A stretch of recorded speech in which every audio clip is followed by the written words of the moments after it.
Puji Tuhan, jemaat yang dikasihi Tuhan, situasi seperti hari-hari ini memang bukan situasi ideal. Situasi hari-hari ini cukup mencekam dan kita harus menghargai para medis yang berjuang di front line untuk menyelamatkan orang-orang yang terindikasi kena COVID-19. Kita juga berterima kasih kepada pemerintah kita yang juga berjuang dengan segala daya dan upaya untuk menolong bangsa kita. Saya sebagai seorang hamba Tuhan, sebagai seorang pelayan Tuhan, saya juga akan berjuang sesuai dengan panggilan saya sebagai hamba Tuhan, memberikan kekuatan bagi saudara. Bahwa dalam kondisi seperti ini, barangkali pertanyaan kita adalah, di mana Tuhanku? Di mana Allahku? Barangkali engkau bertanya, Tuhan, kenapa kondisi ini harus terjadi? Apakah engkau berdiam diri? Mungkin berbagai pendapat dilontarkan orang, berbagai spekulasi dilontarkan orang. Sama seperti pada masa lalu, saya teringat ketika Raja Daud juga, dia punya masalah sangat berat dengan anaknya. Orang-orang bertanya kepada dia, di mana Allahmu? Di mana Allahmu? Oleh karena itu hari ini, saudara-saudara yang kekasih, saya akan ajak kita untuk mencoba melihat dari Alkitab, di manakah Tuhan hari ini? Apakah Tuhan sedang berdiam diri? Apakah Tuhan sudah tidak mau tahu tentang dunia ini? Saya sangat percaya bahwa Tuhan adalah Tuhan yang maha hadir. Tuhan adalah Tuhan yang maha tahu. Tuhan mengerti segala yang terjadi. Dalam Mazmur pasal yang ke-33, di ayat yang ke-13, pemazmur mengatakan, Tuhan memandang dari sorga. Ia melihat semua anak manusia dari tempat kediamannya. Ia menilik semua penduduk bumi. Saudara-saudara, kalau perhatikan, dalam ayat 13 ini dikatakan apa? Tuhan memandang dari sorga. Jadi kalau ditanya, di manakah engkau Allahku? Di manakah engkau Tuhanku? Pemazmur mengatakan, dia ada di sorga. Dia ada di sorga. Ia melihat semua anak manusia. Dari tempat kediamannya, ia menilik semua penduduk bumi. Saudara-saudara, saya coba merenungkan ayat ini, bahwa ternyata dikatakan bahwa Tuhan memandang dari sorga. Ia melihat semua anak manusia dari tempat kediamannya di sorga. Ia menilik semua penduduk bumi tanpa terkecuali saudara dan saya. Tuhan bukan Tuhan yang berdiam di sorga dan tidak mau tahu. Tapi Tuhan tetap memberikan pandangannya kepada anak-anak manusia, kepada ciptaannya, kepada semua kita. Ia menilik semua penduduk bumi. Saudara-saudara, kalau kita kembali, kalau begitu, apa yang Tuhan lakukan di sorga dalam kondisi seperti sekarang ini? Mungkin itu pertanyaan kita. Kalau begitu, apa yang Tuhan lakukan di sorga hari ini? Apa yang Tuhan kerjakan di sorga hari ini? Yang pertama, saudara, dikatakan di ayat tadi, Tuhan memandang dari sorga. Tuhan memandang dari sorga. Kata memandang di sini, saudara, bukan memandang dengan tanpa perhatian, bukan memandang sekilas, Tapi memandang di sini, memandang dengan cara Tuhan adalah memandang dengan penuh rasa simpati, dengan penuh rasa empati. Dia memperhatikan setiap orang, tidak terlepas hidup saudara dan hidup saya. Dia memandang dari sorga. Dia memandang dari sorga. Yang kedua dikatakan tadi apa? Dia menilik semua penduduk bumi. Dia menilik semua penduduk bumi. Kata menilik di sini itu sama dengan melihat dengan teliti. Melihat dengan teliti, itu sebabnya Alkitab juga mengatakan apapun yang kita lakukan di hidup Tuhan tahu. Bahkan sampai Tuhan katakan apa? Rambut pun tidak akan bisa gugur kalau Tuhan gak kehendaki. Dia menilik. Dia menilik saudara. Dia menilik bumi. Dia menilik penduduk bumi. Dia menilik setiap orang dengan segala kecemasannya. Dia menilik orang dengan segala ketakutannya. Dalam ayat yang ke-15, yang ketiga, apa yang Tuhan lakukan di sorga? Dikatakan dia membentuk hati mereka sekalian yang memperhatikan segala pekerjaan mereka. Saudara lihat. Memperhatikan segala pekerjaan mereka. Mereka siapa? Penduduk bumi. Mereka siapa? Saudara dan saya. Mereka siapa? Seisi bumi. Tuhan memperhatikan segala pekerjaan kita. Saudara-saudara, mungkin saudara kata kalau begitu, Tuhan hanya pemerhati. Tuhan seperti pengamat, seperti yang banyak kita dengar hari-hari ini, yang dilakukan oleh orang banyak dalam kondisi ini. Berkomentar dan sebagainya. Tidak saudara. Sejak Tuhan menjadikan manusia itu diberikan kehendak bebas. Diberikan kebebasan memilih. Itulah sebabnya kalau saudara tahu, kalau kita kembali kepada peristiwa Taman Eden, Tuhan menjadikan Adam, Tuhan kemudian menjadikan Hawa. Dan Alkitab mencatat mereka diletakkan di Taman Eden, satu tempat yang luar biasa indahnya, yang segalanya ada di sana. Di taman itu, Tuhan sudah menyampaikan kepada Adam, yang tentunya Adam juga menyampaikan kepada Hawa, apa yang boleh dilakukan dan apa yang tidak boleh dilakukan di Taman Eden. Tapi saudara juga tahu bahwa pada akhirnya Hawa dan Adam memilih untuk melakukan yang dilarang oleh Tuhan. Mereka memilih untuk berontak pada Tuhan. Sesederhana kadang-kadang kita berkata begini saudara, mengapa ketika Hawa diganggu oleh ular, Tuhan tidak intervensi dan mengusir ular? Atau setidaknya Tuhan bisa saya berkata kepada Hawa, hati-hati jangan dengar ular. Atau mungkin ketika Hawa memutuskan untuk mengambil buah, bisa saja Tuhan mengatakan, Hawa jangan ambil buah itu, nanti kamu mati. Tapi Tuhan tidak melakukan itu, karena apa? Tuhan memberikan kebebasan bagi manusia untuk memilih. Karena Tuhan sudah memberikan sebuah aturan, apa yang boleh dan apa yang tidak boleh.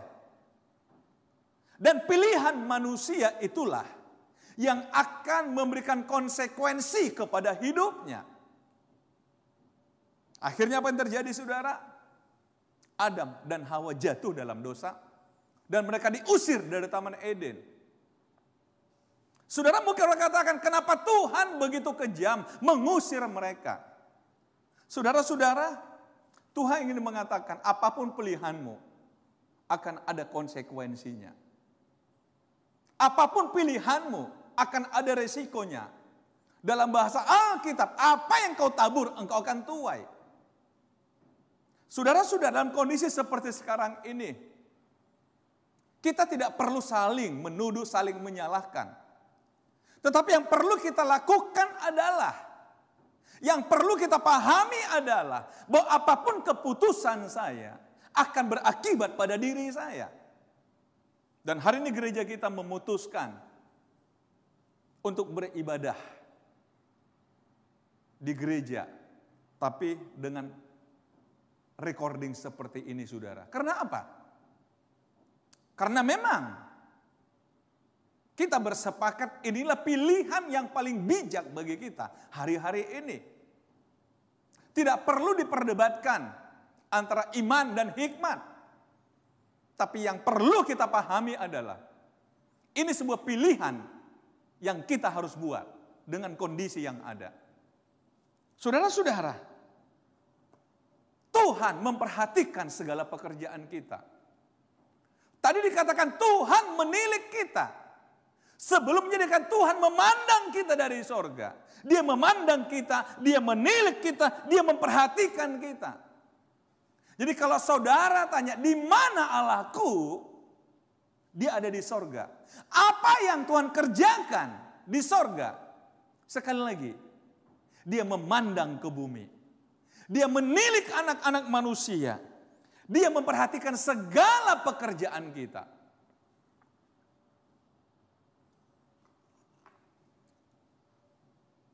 Menarik saudara, pemazmur mengatakan seperti ini. Seorang raja tidak akan selamat oleh besarnya kuasa. Seorang pahlawan tidak akan tertolong oleh besarnya kekuatan. Saudara lihat, raja dikaitkan dengan kuasa. Raja adalah orang yang punya otoritas tertinggi dalam sebuah kerajaan. Yang berkuasa dalam perbuatan dan berkuasa dalam perkataan. Tetapi pemazmur juga mengatakan apa? Seorang raja tidak akan selamat oleh besarnya kuasa. Artinya apa? Tidak ada jaminan sekalipun dia seorang raja. Terbukti saudara dengan kondisi sekarang, banyak orang yang merasa punya kuasa, punya otoritas, tapi juga tidak kebal dengan kondisi yang ada. Artinya apa? Sehebat apapun posisi yang kita miliki, sehebat apapun kuasa yang kita miliki, tetaplah kuasa yang terbatas. Yang tidak bisa mengatasi segala persoalan. Yang kedua dia katakan apa? Seorang pahlawan tidak akan tertolong oleh besarnya kekuatan. Pahlawan identik dengan keberaniannya, kekuatannya, keterampilannya berperang. Tetapi pemazmur juga mengatakan tidak ada jaminan bahwa seorang pahlawan akan lepas dari masalah. Jadi kuasa ataupun kekuatan saudara tidak bisa menjadi jaminan. Bahkan dilanjutkan pemazmur mengatakan kuda adalah harapan sia-sia untuk mencapai kemenangan. Yang sekalipun besar ketangkasannya tidak dapat memberi keluputan. Saudara coba kita pahami ini. Coba kita pahami. Coba kita renungkan dengan kondisi kita hari-hari ini saudara. Siapa yang bisa luput? Orang-orang akhirnya mengatakan begini, kondisi sekarang bisa terjadi dimanapun dan siapapun.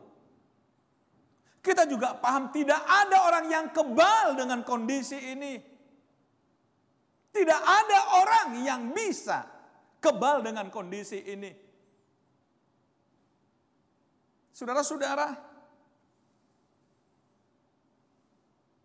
sikap bijak hari-hari ini kita lakukan dengan berlindung. Dengan menjauhkan diri dari perkumpulan, dari keramaian.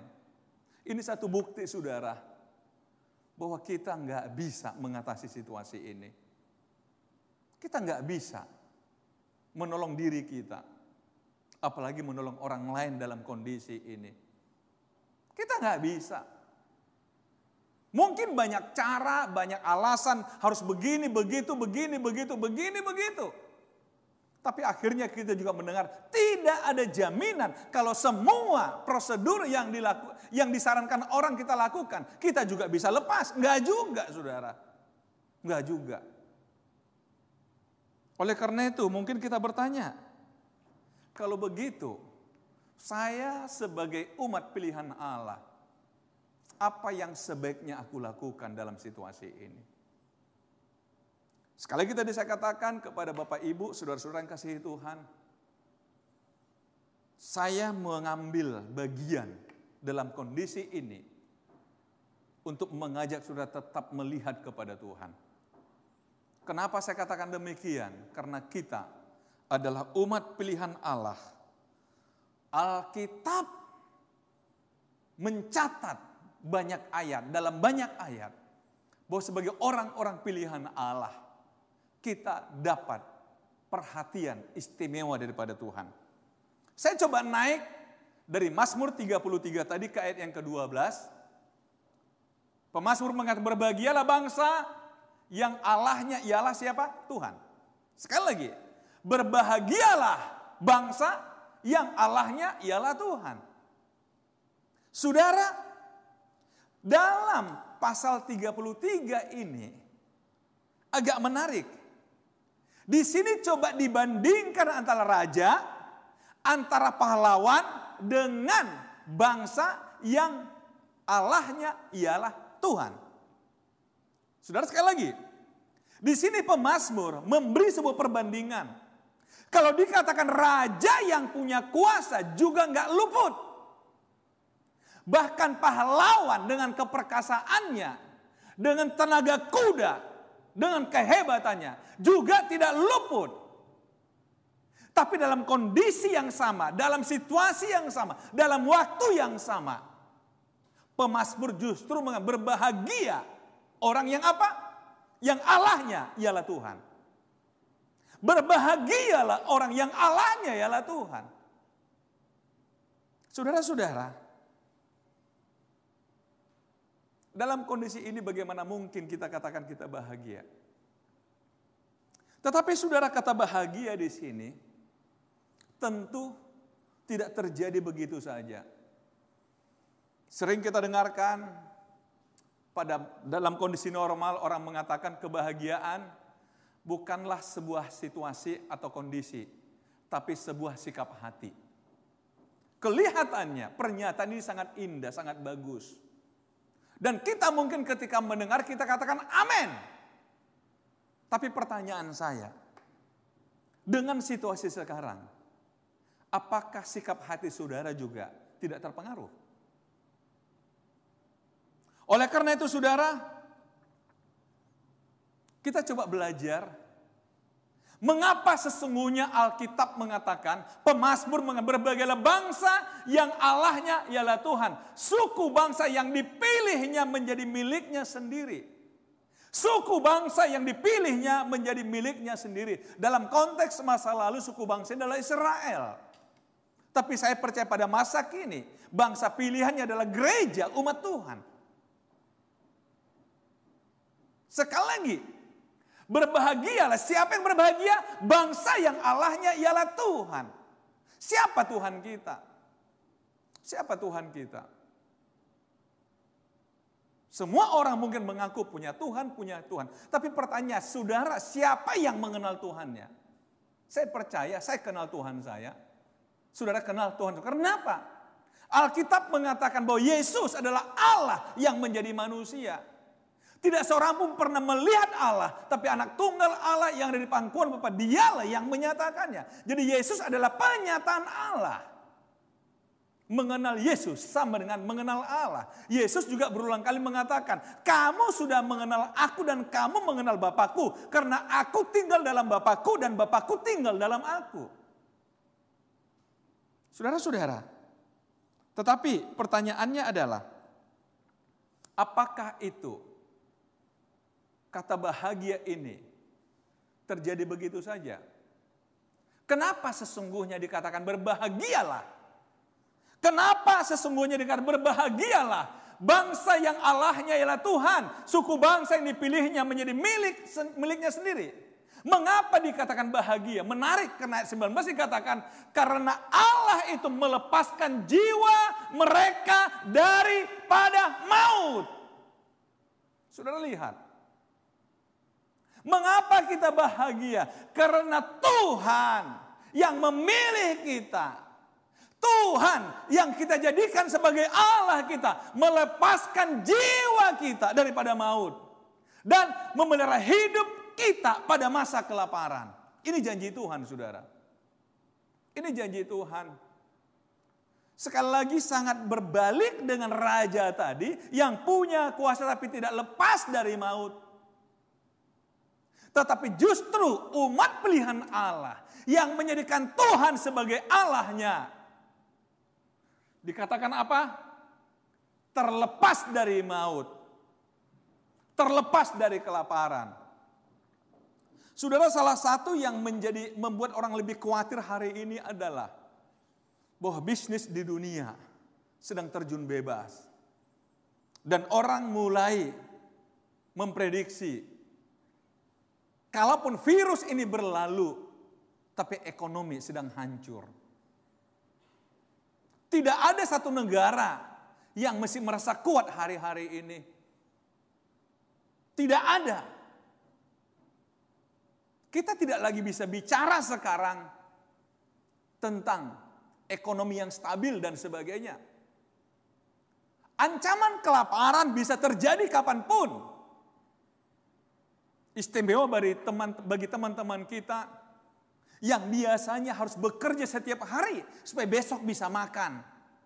Tapi dengan kondisi sekarang, saudara, ada banyak orang, karyawan yang dirumahkan, yang tidak lagi punya penghasilan.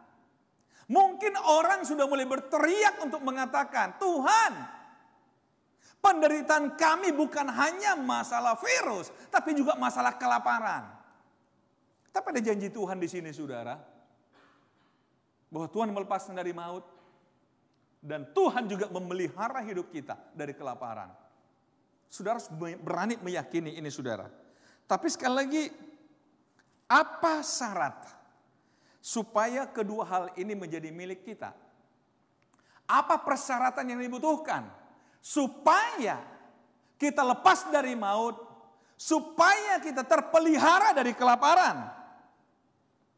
Dalam ayat 18, sesungguhnya mata Tuhan tertuju kepada mereka yang takut akan Dia.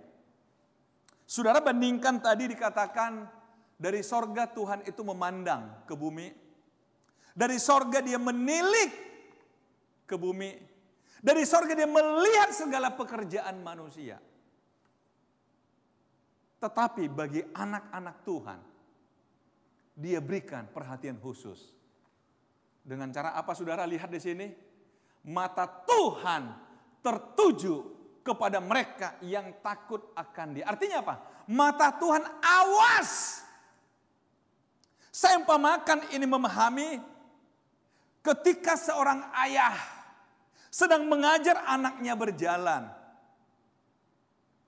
Dia akan memperhatikan anaknya dan menjaga setiap langkah anaknya. Sehingga ketika anaknya jatuh, dia akan tangkap. Atau sama seperti ayah yang sedang mendidik, melatih anaknya untuk naik sepeda. Ketika anaknya mulai mengayuh, maka si ayah akan mendampingi dari samping. Dan ketika si anak akan jatuh, dia akan tangkap itu sepeda supaya anaknya nggak jatuh. Begitulah yang Tuhan lakukan kepada kita, saudara. Mata Tuhan tertuju kepada mereka yang takut akan Dia. Jadi supaya saudara lepas dari maut, dipelihara dalam kelaparan, supaya bahagia, yang pertama adalah takut akan Tuhan. Takut akan Tuhan. Takut akan Tuhan harus melebihi takut kita pada kematian ini. Takut akan Tuhan harus melebihi takut kita kepada masalah yang terjadi. Yang kedua, kepada mereka yang berharap akan kasih setianya. Tadi pertama dikatakan takut, yang kedua berharap. Berharap. Saudara, dalam situasi seperti sekarang kepada siapa saudara berani berharap? Kepada keluarga saudara, mereka juga dalam kondisi yang sama.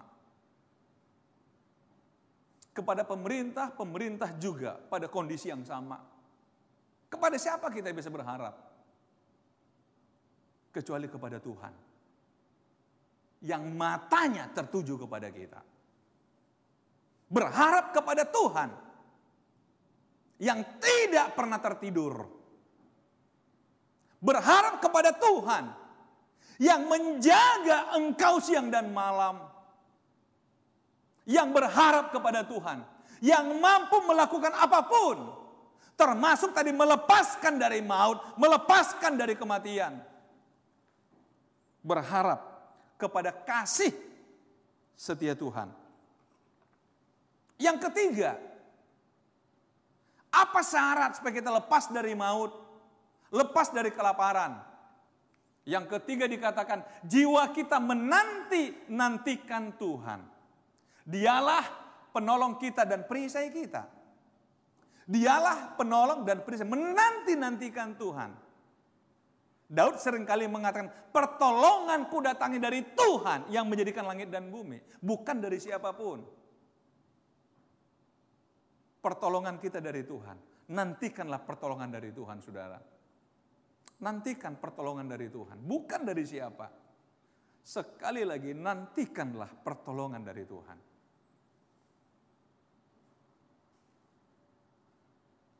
Yang terakhir, saudara. Dalam situasi seperti sekarang ini. Saudara sebagai umat pilihan Allah. Yang diperhatikan oleh Tuhan. Apa yang harus kita lakukan? Ayat 21. Ya, karena Dia hati kita bersuka cita sebab kepada namanya yang kudus kita percaya. Kita percaya kepada Tuhan. Nantikan Tuhan, percaya kepada Tuhan. Artinya apa? Kenapa dimulai dengan kata nantikan Tuhan dan percaya kepada Tuhan? Artinya ini menuntut sebuah kesabaran. Sebuah kesabaran. Nantikan Tuhan. Dan tetap percaya kepada Tuhan. Amin, saudara. Nantikan Tuhan. Dan tetap percaya kepada Tuhan. Sekali lagi saya ulangi. Kalau saudara ingin hidupmu luput dari maut. Kalau saudara ingin terpelihara dari kelaparan. Ada 4 hal yang pemazmur katakan. Harus kita lakukan. Yang pertama, berharap akan kasih setia Tuhan. Yang kedua, menantikan Tuhan. Yang ketiga, takut akan Dia. Dan yang keempat, percaya kepada Tuhan. Saudara-saudara, dalam waktu yang singkat ini, saya ingin mengajak kita untuk berdoa. Tundukkan diri sejenak di hadapan Tuhan.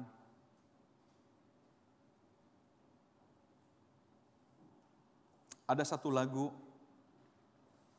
ini sangat berkesan bagi saya.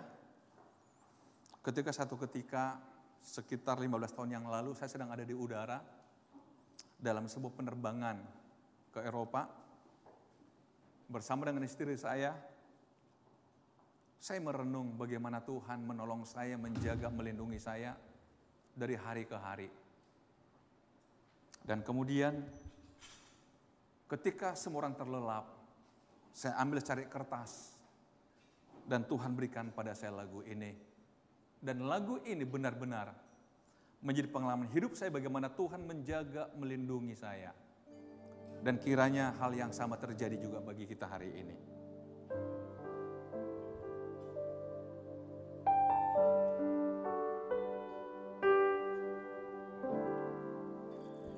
Bapa yang baik, Bapa yang kekal, kerinduanku selalu bersamamu, kala jiwaku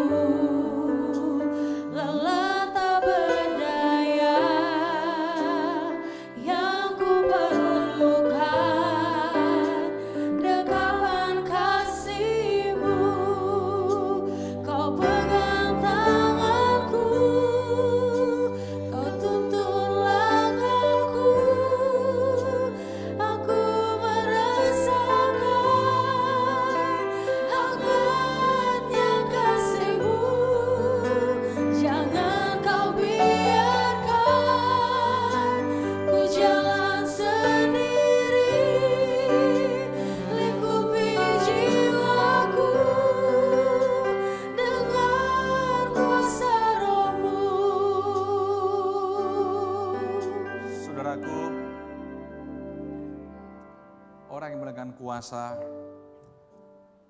mengenal keperkasaan akan terjatuh. Raja sekalipun tidak akan mampu bertahan. Para pahlawan sekalipun yang gagah perkasa tidak akan mampu bertahan. Tapi hari ini ada janji Tuhan bagi orang yang dipilihnya untuk luput dari maut, untuk terpelihara dari kelaparan. Selama orang itu takut akan Dia,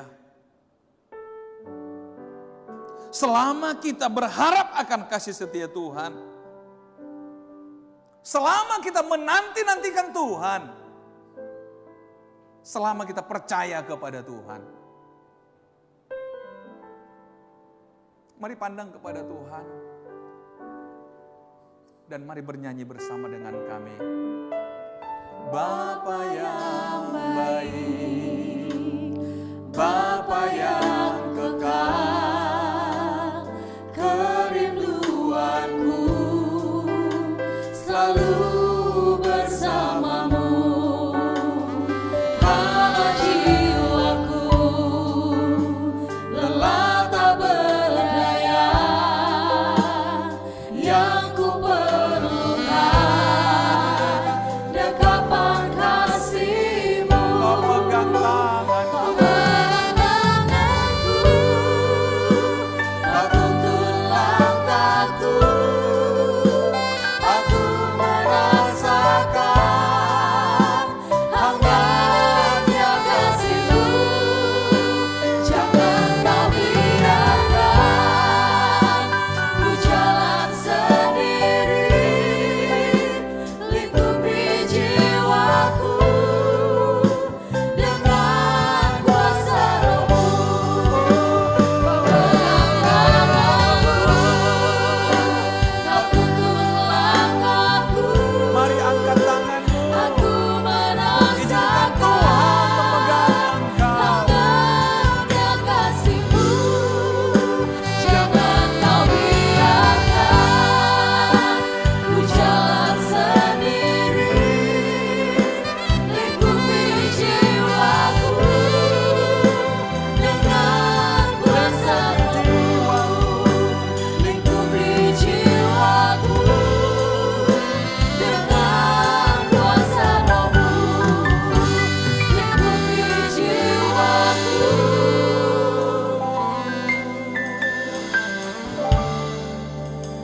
dengan kuasa Roh-Mu.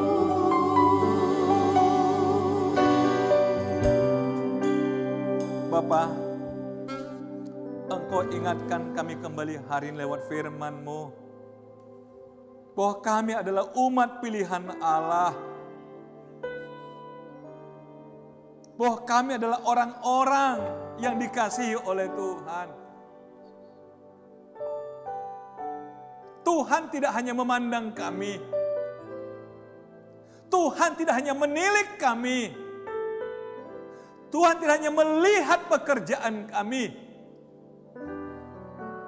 tapi Engkau yang berkata hari ini, Engkau akan meluputkan kami dari maut dan kematian, dan Engkau akan memelihara kami dari kelaparan, ya Tuhan. Jika kami takut akan Engkau, jika kami berharap kepadamu, jika kami menanti-nantikan Engkau, jika kami tetap percaya kepadamu, ya Tuhan.